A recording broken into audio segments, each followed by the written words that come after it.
দেখো বন্ধুরা, এই যে একটু চলে গেছিলাম রাতের দিকে মেলায়। মেলা বলতে পুজোর মেলা অনেকদিন ধরেই চলছিল, এখন একটু প্রায় উদ্বুদ্ধ হয়ে গেছে। তো অনেক দোকানই রয়েছে, তো ভাবলাম চলো একদিন গিয়ে ঘুরে আসি। মেলা করছিল আর আমারও ইচ্ছা ছিল, তো গেছিলাম। কত দোকান চারিদিকে। আর এখানে না পাপড়ি চাট খুব সুন্দর বানান, ফুচকা খুব সুন্দর বানান। এই জায়গাটার নাম হাউসিং বলে। এখানে একটা বড় কলেজও আছে। তো এটা হচ্ছে তোমার শোষণার কাছে, শোষণা কি শিবরামপুরের কাছে।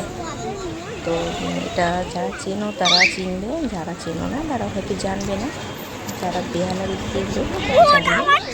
তো যাই হোক, দেখো মেলাটা অনেকটাই বড়। তো আমরা কিন্তু একটু পাপড়ি চাট খেয়ে নিলাম আর একটু মেলাটা তোমাদের সাথে ঘুরে এই যে দেখালাম। তো কেমন লাগলো বলো। আমার মেয়েদের পাপড়ি চাট দেখে ওরকম হচ্ছে, কিন্তু পুরো খাইনি। আমার তো খুব ভালো লাগে, বাবাও ভালোবাসে, আমরা খাই পাপড়ি চাট যেখানে যাই। আর ফুচকাটাও খুব খাই। দেখো এই আশেপাশেটা তোমার একটু ঘুরে দেখালাম, কেমন লাগলো জানিও। টাটা সবাইকে।